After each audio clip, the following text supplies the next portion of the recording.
Good morning and welcome to another episode of Dare to Think. Today, I have a topic that literally, it's one of the things that both makes me the most curious and boils my blood the most. And fair warning to people who are listening, this will go into what I believe is one of the root causes of populism in the world at the moment. Yes, we're going to talk today not about populism specifically. We're going to talk about the fact that we know how to change the world. We already know. We've known for a long time. And the reason why this idea it has captured me very, very strongly is because I have found that it is actually true.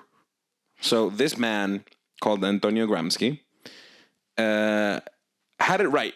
He had a lot of things right, a lot of things not so right. So Antonio Gramsci is an Italian, let's call him a political philosopher, for lack of a better word, who died in a jail cell when he was pretty young, if I'm not mistaken.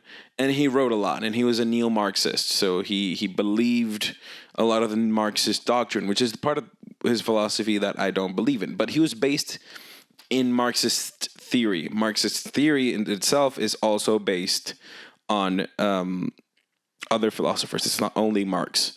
So Marx was a devout Hegelian, which is Hegel, which was a very, very important philosopher for Germany in the previous century to Marx. And one of the things that Gramsci posited has a lot to do with that Marxist view of the world.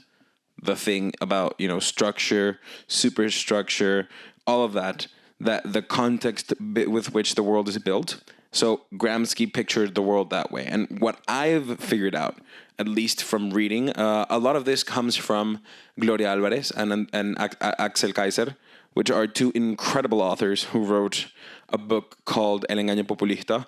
Increíble libro, un libro que habla un poco de Chávez y la izquierda en Latinoamérica, which is funny because I studied this from both perspectives. I studied this from the more libertarian, right-winged perspective of Axel Kaiser and Gloria Alvarez. And then on the other side, I studied it from the perspective of the documentaries that were built to praise the left in Latin America during the 2010s, which was, I've talked about this before, it was a very difficult experience for me to see Chavez put on a pedestal and talked about in a very positive way.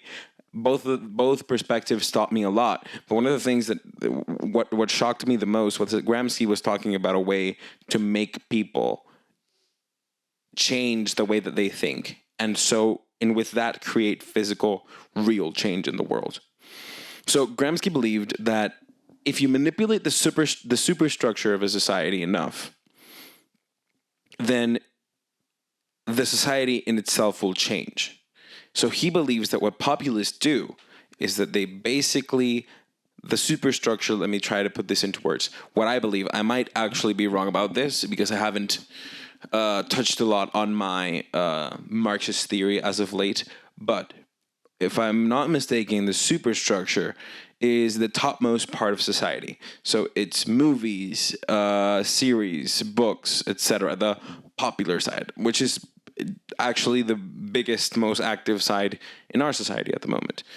The superstructure, if you manage to introduce ideas that go against the current in the superstructure. So let's say what would have been in London, the Marxist theory, which was against the superstructure. It was against, everything, the bourgeois idea of revolution that did populate the world for a very long time, is proof of that. It's like, if you manage to introduce ideas from the top, the people on the bottom of the hierarchy will take them on. Para salirme un poco de la teoría y ir a cosas más específicas, I'm going to point to something that that's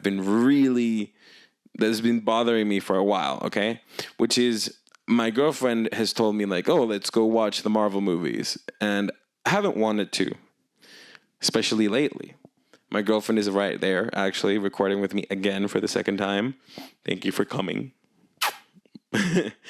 But again, we were talking about the Marvel movies. And there's something about the Marvel movies right now that I don't like. And it's that they've become bastardized. They're no longer the same narrative. If you want a better explanation of this, go to Baggage Claims YouTube.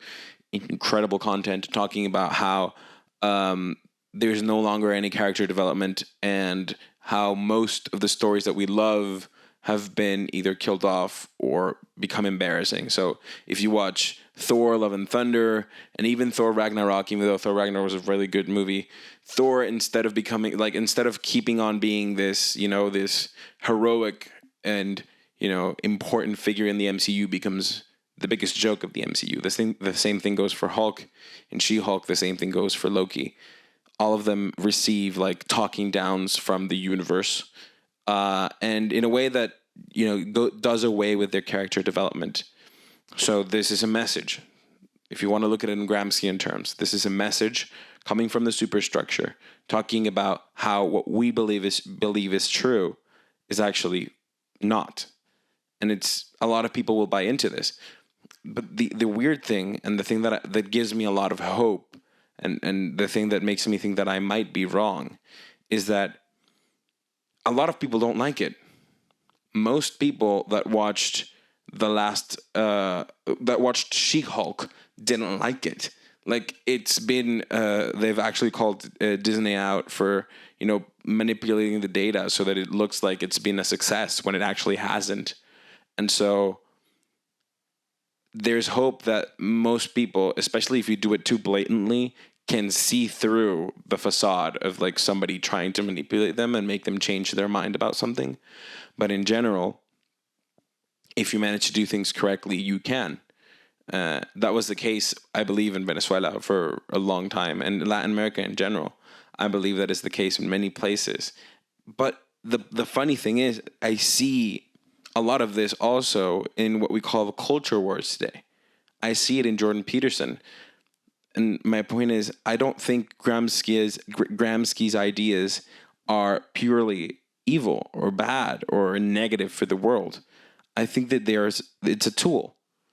I think that it means that as a society, we have to create figures and people that do have real narratives that go with the ideas that we believe or have believed are true. We have to create these stories. We have to show these people, real people, in social media, in movies, that make content that contradicts what they are trying to say. And by they, I mean the people who are trying to change the narrative. Because even if that narrative has a positive intent, it's basic Hegelian and Marxist historic view of the world. You need, if you have an idea, a thesis, you need an antithesis. You need an idea that opposes it. You need somebody to challenge it.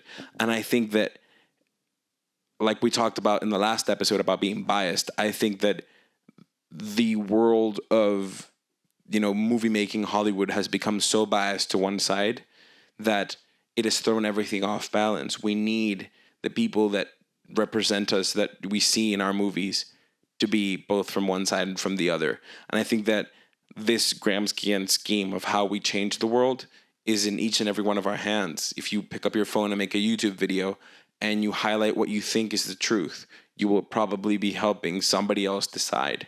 And maybe even yourself. Remember that when we speak and when we talk, we think. I believe that the best thing we can do at a time like this is to speak our minds fully and articulately in order to actually find common ground. I think that in order to end this episode, I'm going to say a little bit about what I think the best use for Gramscian scheming would be. And I think that truly, and this is going to sound a bit out of the blue, but I think that we should start a bit in the direction of understanding thankfulness. This is why I've been trying every episode to say thank you to somebody new. I think that we have been polarizing society in so many ways because we are unapologetic. We do not like and we do not think of saying sorry to the person that we have just made change their mind. Jordan Peterson says it a lot. Nobody survives a good conversation, but also nobody says sorry afterwards. Nobody survives a good conversation because a part of you has to die and grow up while you're having the conversation. The opposite side of this is that having a part of you die hurts.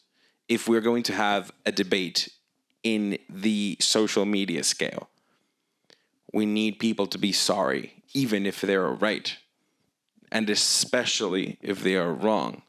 Because if you don't have that kindness, if you don't have the foresight to understand that you are not attacking a person, you are conversing with them, you're having discourse, a lot of people can take it personally, and that's how you create a mob.